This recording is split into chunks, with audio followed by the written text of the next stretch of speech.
अपनी पार्टी के प्रारंभ से बात करें कि जनता पार्टी के पहले जनसंघ के समय से जो भारतीय जनसंघ ने अपनी यात्रा, विचार यात्रा प्रारंभ की, मूल हमारा और कांग्रेस का अंतर क्या है, हम क्यों जीतना चाहते और हम कांग्रेस को क्यों हराना चाहते। कांग्रेस के हमारी कोई जाति दुश्मनी तो नहीं है, लेकिन जाति दुश्मन से बड़ी विचारधारा की हमारी दुश्मनी है। कांग्रेस जब भी होती है हमारे देवी देवता पर उंगली क्यों उठाती है, ये कांग्रेस को इस बात की कीमत चुकाना पड़ेगी। किस बात की हमने गलती की है? हमारे देवी देवताओं के मामले में हम कौन सी दुनिया में रहते हैं? हम इसी हिंदुस्तान में रहते हैं, हम कहीं बाहर नहीं रहते हैं। हमारे लाला अयोध्या भले हमारे अपने भगवान का जयकारा कर ले, प्रभु रामचंद्र जी महाराज की। आप बताइए कैसी कैसी कल्पना है। और हमारे लिए तो अपने खून में बहने वाले प्रत्येक बूंद की एक एक कतरा कतरा इस बात का एहसास कराता है। इसी जिले के अंदर से 2000 साल पहले भी सम्राट विक्रमादित्य ने दुनिया में भारतीय सनातन संस्कृति का परचम लहराते हुए भगवान राम का मंदिर भी बनाया था, पूरे देश में अलग जगाया। और मंदिर बनाने के लिए उनको कोई पूजा पाठ के मन में भाव होगा ये तो नहीं मैं मान सकता हूं, क्योंकि विक्रमादित्य के गुणों को अगर अपन देखेंगे तो उन्हें मानव के अंदर जितने न्यायोचित, वीरोचित, पता नहीं कितने प्रकार के विविध प्रकार के गुणों के साथ जो जीवन जिया है, उस जीवन का परिणाम है। उन्होंने कहा कि समूची मानवता की स्थापना करने के लिए सुशासन का उच्चतम मापदंड अगर किसी शासक में देखेंगे तो हमको विक्रमादित्य में दिखाई देता 2000 साल पहले, और उसका परिष्कृत और पवित्र रूप देखना होगा तो 17 लाख साल पहले प्रभु रामचंद्र ने हमको दिखाई देता है कि हम आज भी भगवान राम को लेकर के एक अच्छे शासक की कल्पना करते हैं, जिसके शासनकर्ता के माध्यम से कोई शासक राजा भी कितना लोकप्रिय हो सकता है। हम प्रभु राम को भगवान मानते मानते उनके जो अपने जीवन जीने के वो जो विभिन्न प्रकार के रूप है उनको अंदर देखते हैं तो हर बार अलग ही रूप दिखाई देता है, हर जगह वो अलग कहानी कहते दिखाई देते हैं।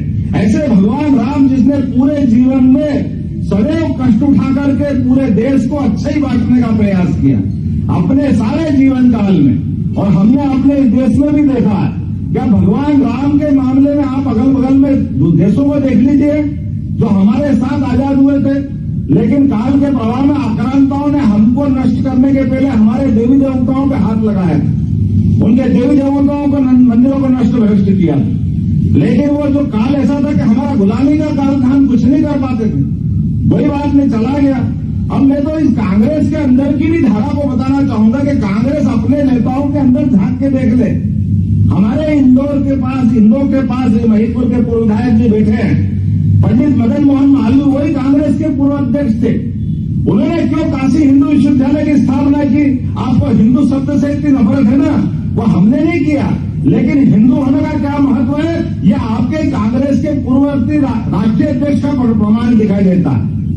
उनसे पहले लाला लाजपत राय ने क्यों गणेशोत्सव की स्थापना करी? क्योंकि हमारी संस्कृति को जानने के लिए उपक्रम आपको करना पड़ेंगे। लेकिन ये वही कांग्रेस है जो जवाहरलाल नेहरू सोमनाथ का विरोध करते हैं और आज की कांग्रेस अयोध्या का विरोध करती है। दोनों में कोई अंतर, इसलिए कांग्रेस को अपने पाप की माफी मांगना पड़ेगी।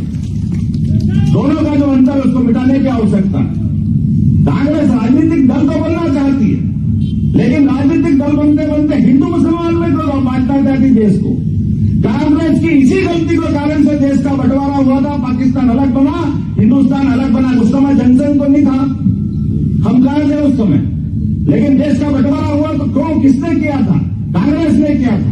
कांग्रेस चाहती तो इस बंटवारे को टाल सकती थी, लेकिन ऐसे घटनाक्रम में लगातार कांग्रेस अपने आप को डुबाते डुबाते गलत रास्ते पे गई और आज फिर नए बीज बो दिए। आज तो उनको भर भर के मिठाई के थाल 5 लाख लड्डू तो अपनी सरकार भी पहुंचा रही है अयोध्या में। इतने नंगे भूखे नहीं है दिल्ली वाले कांग्रेस के भी। होना तो ये चाहिए था कि वो खुद भी लड्डू के थाल लेके जाते, लेकिन क्या कह रहे? नहीं, हम निमंत्रण को ठुकराते हैं। अरे बाप रे, क्या कर रहे हो? हमने कांग्रेस के बड़े बड़े नेता कह रहे हैं कि कांग्रेस गलती कर रही है, किस मार्ग पे जा रही है, लेकिन कांग्रेस केवल वोट बैंक देख रही है। इसकी कीमत कांग्रेस को चुकाना पड़ेगी। और और इसकी कीमत चुकाने के लिए मंदिर तो बनेगा 22 तारीख, मंदिर में तो भगवान की प्रतिष्ठा होगी 22 तारीख को। देश तो दिवाली मनाएगा, फटाके छोड़ेगा, आनंद उठाएगा, लेकिन असली दिवाली हमारी कब मनेगी? जिनने ये पाप किया, आगामी लोकसभा चुनाव के एक एक बूथ पे एक एक वोट से हमको इनका हिसाब चुकता करना पड़ेगा कि कांग्रेस के इस पाप की कीमत कांग्रेस को चुकाना पड़ेगी। मूल हमारी लड़ाई विचारधारा की लड़ाई है, मूल हमारे दर्शन की लड़ाई है। हमारे इस देश की एकता अखंडता के लिए भारतीय जनता पार्टी शुरू से अपने देश के पहले अपनी पार्टी का भी नाम कैसे रखती है, जो देश से जुड़े भारतीय जनता पार्टी, और कदम कदम पर भारतीय जनता पार्टी ने हर कठिन काल में अपने आप की परीक्षा देकर के देशभक्तों की मालिका में अपना नाम लिखाया।